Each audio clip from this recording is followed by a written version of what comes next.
ABC News has confirmed Reverend Jesse Jackson has died. For more than 5 decades, he stood as a towering figure of the civil rights movement. Welcome to WatchMojo, and today we're exploring the pivotal moments, defining achievements, and sometimes controversial aspects of Reverend Jesse Jackson's storied career.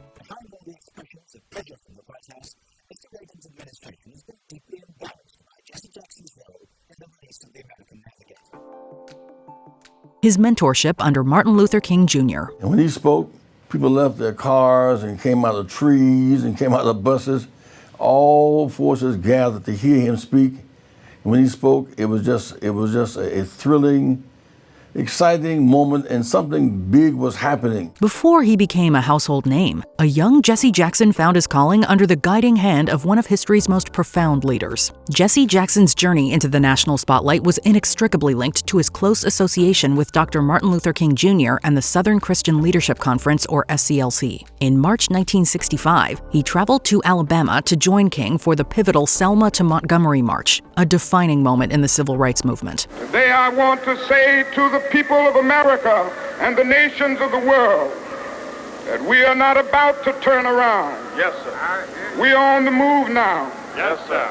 Yes, we are on the move, and no wave of racism can stop us. Yes, sir.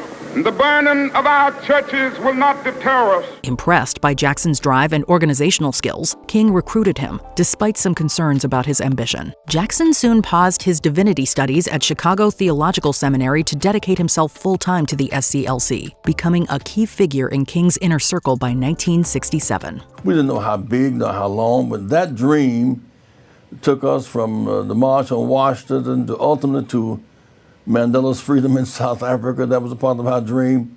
To the right to vote, part of our dream.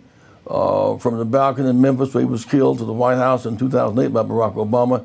That dream was a statement of our time, for all times. Operation Breadbasket's economic justice. Let's go to Chicago, folks, where the first full history of a critical part of Chicago's fight for civil rights in the 1960s is being told for the first time in a new book. That book is called Operation Breadbasket, an untold story of civil rights in Chicago, 1966 through 1971. Building on the foundation of his mentorship, Jesse Jackson rose to prominence as the dynamic leader of Operation Breadbasket, an initiative originally launched by the SCLC in Atlanta in 1962. Jackson was appointed to head the Chicago branch of Operation Breadbasket in 1966 and was promoted to national director in 1967. The concept of jobs as an answer to some of our problems even today, and the crime in our cities. Jobs is the answer. Dr. King knew that, and he brought a jobs project to Chicago where we could bring empowerment into the Black community through putting bread on the table, which is the whole point of Operation Breadbasket. Under Jackson's charismatic leadership, Operation Breadbasket in Chicago achieved significant victories. For instance, campaigns targeting dairy companies, soft drink bottlers, and supermarket chains resulted in thousands of new jobs for African Americans, injecting millions of dollars annually into the Black community. Operation Breadbasket's innovative approach demonstrated that economic justice was a vital component of the broader fight for civil rights. Young people need to know that Obama didn't come out of nowhere, that that Breadbasket is part of a long strain of justice making. And Jesse Jackson was an important part of that. Building the Rainbow Coalition, from Operation Push to Rainbow Push. After Martin Luther King Jr.'s assassination and growing tensions within the SCLC, Jesse Jackson sought an independent vehicle to pursue civil rights and economic justice. He founded Operation Push, People United to Save Humanity, in December 1971, based in Chicago. Building on Operation Breadbasket's economic strategy, Push pressed for fair hiring, expanded Black business opportunities, and self-help initiatives.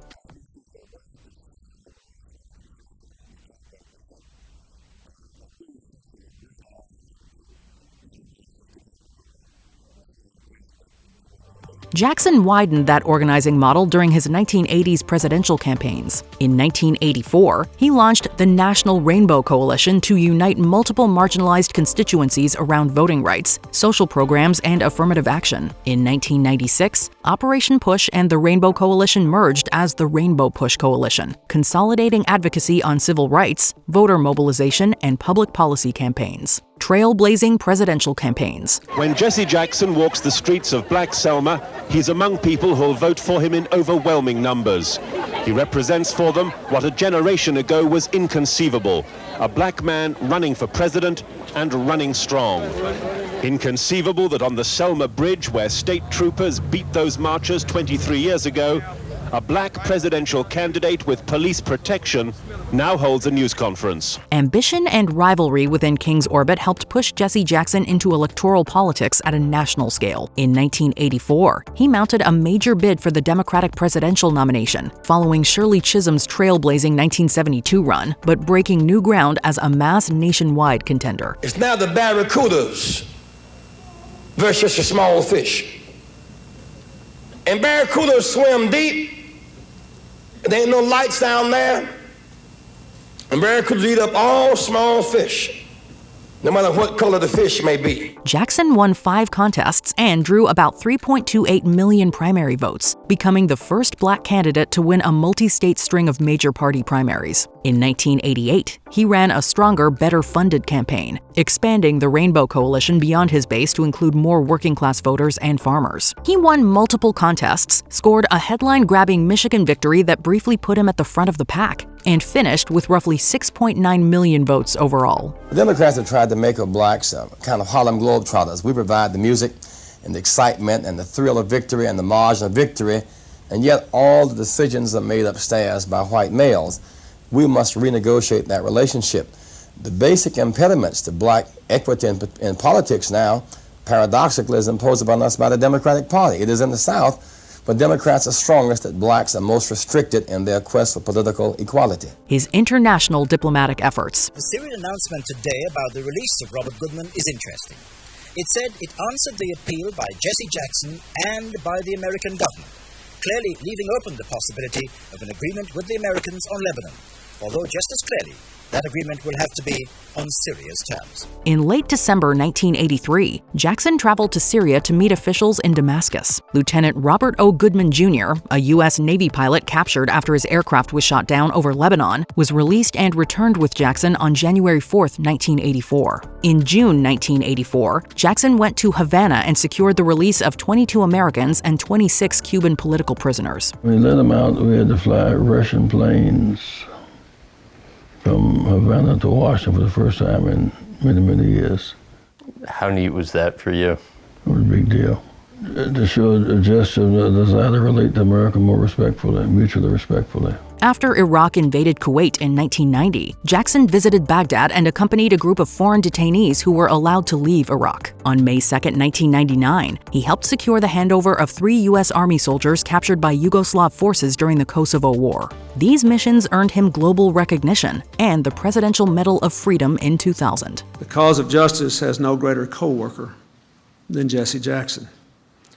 It's hard to imagine how we could have come as far as we have without the creative power, the keen intellect, the loving heart, and the relentless passion of Jesse Louis Jackson. And God isn't done with him yet. His most controversial remark. I deny, and I do not recall ever making such a statement in any context that would be remotely construed as being either anti-Semitic or anti-Israel. However innocent and unintended, it was insensitive and wrong. During his first presidential campaign, Jackson was reported to have used derogatory language to refer to Jewish people, as well as Jewish neighborhoods in New York City, in a conversation with Washington Post reporter Milton Coleman. The disclosure triggered sharp backlash from Jewish leaders and civil rights allies, becoming a major campaign controversy. If I can win, any American can win, because no longer will race or sex or religion or an insatiable military appetite be the prerequisite for winning. If I cannot win, the barriers have not come down. Therefore, most Americans cannot win.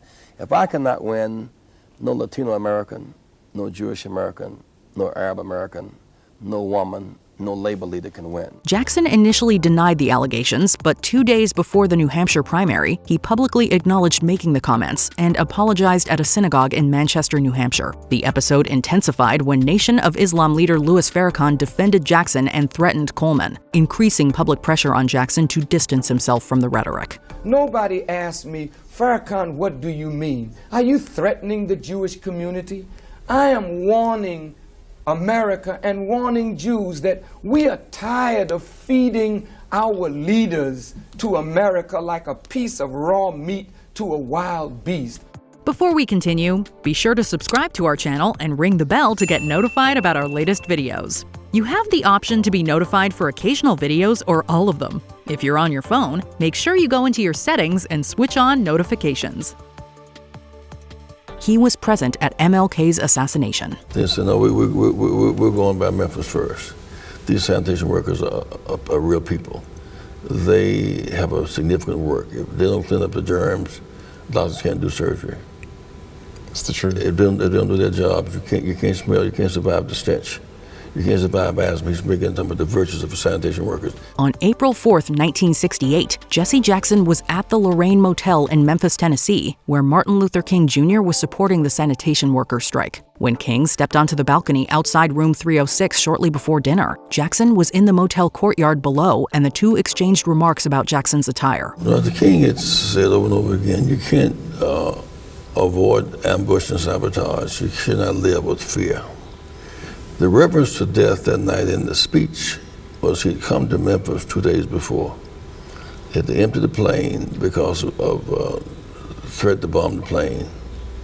And so at some point he said in the speech, I'm not fearing any man. Mine eyes have seen the glory and the coming of the Lord. King was shot at 6:01 p.m. Jackson later described being only feet away, though elements of his recollections, including claims about being with King in his, quote, last moments, have been disputed by other aides over the years. From that point on, Jackson spent the next half-century turning the movement's momentum into institutions and coalition politics. There's a portion that says King and his comrades often preached mock funerals for one another. Is that something that you all did back then? Oh, we laugh and go. I guess it was our way of kind of letting it out. Someone said, well, if someone comes and you land in the casket, what do you want them to say over you? So he's moving. Which aspect of Jackson's life do you find the most compelling? Is there anything we missed? Be sure to let us know in the comments.